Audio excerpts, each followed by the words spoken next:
ज़िले के निवासियों का, जो ज़िले में बाहर से लोग लौट के आए, प्रवासी मजदूर भाई, या जो यहाँ पे परेशानी में थे लॉकडाउन के समय, बल्कि जो यहाँ से गुजर भी रहे थे यहाँ के हाईवेज से, उनके लिए लोगों ने बहुत अच्छा सराहनीय काम किया। और कोरोना काल में जिस तरह से अनुशासन में यहाँ के लोग रहे हैं, जो भी प्रोटोकॉल रहा शासन का, प्रशासन का, उसमें पूरा सहयोग भी मिला और उस सहयोग से ऊर्जा भी मिलती रही कि भाई कुछ भी अगर हम लोग निर्णय ले रहे हैं, कुछ भी नज़र जारी हो रहे हैं तो उनका पालन होगा। मैं तो बहुत सारी जगह रहा हूँ, कलेक्टर ही ये 6वीं जगह थी मेरी, तो मैंने और जगह से भी कंपेयर किया कि यहाँ के लोगों का सहयोग, समर्थन और हर चीज़ में आगे बढ़ते जाना अनुकरणीय है। और यही यहाँ पे काम करने का मौका देता है कि आप ऐसी जगह पे सब तरह के काम कर सकते हैं जो आप चाहो, चाहे कोई बड़ा प्रोजेक्ट इम्प्लीमेंट करना हो, और चाहे कानून व्यवस्था बनाए रखना हो, चाहे विकास में जनता की भागीदारी, जन भागीदारी आपको हासिल करना। सर, आने वाले समय में आपके एक्सपीरियंस के अकॉर्डिंग एडमिनिस्ट्रेशन के क्या क्या चैलेंजेस होंगे? देखिए, चैलेंजेस तो अभी तो कोरोना तो चैलेंज है ही। कोरोना जब तक कि वैक्सीन नहीं आ जाता और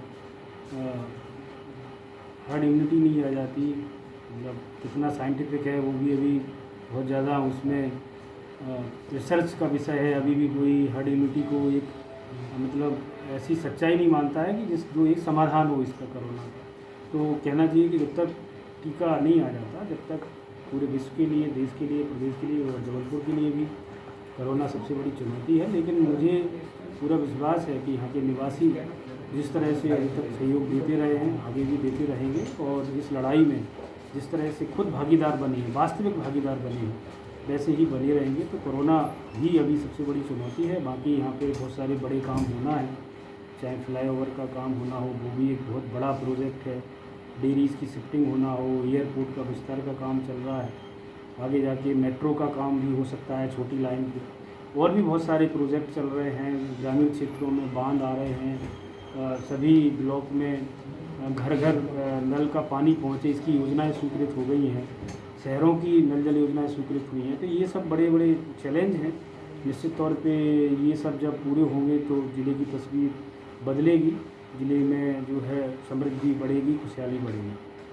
सर, ऐसा क्या है जो आप सोच के? देखिए, सोच के तो कुछ नहीं आया जाता है। वो तो जब व्यक्ति यहाँ आता है, जहाँ भी जाता है, पहुँचता है, फिर वहाँ की परिस्थितियों के हिसाब से समझता है कि क्या करना है, और फिर उसको वो करने का चांस मिलता है, अवसर मिलता है, नहीं मिलता है, परिस्थितियाँ क्या रहती हैं। जो कोरोना काल से पहले तो जो चीज़ें यहाँ आके सोची थी वो कर ही रहे थे, उनमें काम हो रहा था। फिर अचानक से कोरोना आ गया, तो फिर सारी प्राथमिकताएँ बदल गई, फिर कोरोना ही प्राथमिकता थी। तो जो परिस्थितियों के हिसाब से जो सोचा करने का, वो करने की कोशिश की, और उस कोशिश में लोगों का सहयोग बहुत अच्छा मिला। वो वास्तव में मेरे लिए एक बहुत संतोष की बात है कि लोगों ने बहुत सहयोग दिया, सम्मान दिया, समर्थन दिया, और जो भी मैं करना चाहा, जितना भी कर सका, लोगों के सहयोग से कर सका। सर, जबलपुर की जनता के लिए बहुत मतलब उसका नाम ही संस्कार रानी है, ऐसी नाम संस्कार रानी नहीं है। बहुत संस्कारित हैं लोग यहाँ के, और बहुत बुद्धिजीवी हैं। सिर्फ संस्कारित नहीं है कि कोई भी बोल दे कि बस सहयोग करते हैं, सहयोग भी अकेला नहीं करते हैं, खिंचाई भी करते हैं, चीज़ों को सामने रखते हैं, और आपसे जो अपेक्षा करते हैं उस अपेक्षा पे अगर आप खरे उतरते हैं तो सहयोग करते हैं। साथ में हर चीज़ का एक तरह से समीक्षा करते हैं। तो बहुत बुद्धिजीवी लोग हैं यहाँ के, सहयोगी हैं लेकिन बुद्धिजीवी हैं। कोई भी बात, कोई भी समर्थन जो है बिना सोचे समझे नहीं करेंगे, बिना उसका एवोल्यूशन करके नहीं करेंगे। तो लोगों से मेरा यही आग्रह है कि इसी तरह से, जिस तरह से मुझे सहयोग दिया है, वैसे ही सहयोग नए कलेक्टर साहब जो करमवीर जी आए हैं उनको दें, प्रशासन को दें, और जिससे कि यहाँ जो एक प्रशासन और सभी लोगों के बीच एक अच्छा संबंध है। चाहे यहाँ बहुत सारी अभी बीच में विषम परिस्थितियाँ आई कानून व्यवस्था को लेके, या कोरोना प्रोटोकॉल जो त्योहारों पे लागू करना था, तो उसमें लोगों का सहयोग बहुत अच्छा रहा है, और प्रशासन और लोगों के बीच समन्वय बहुत अच्छा रहा है।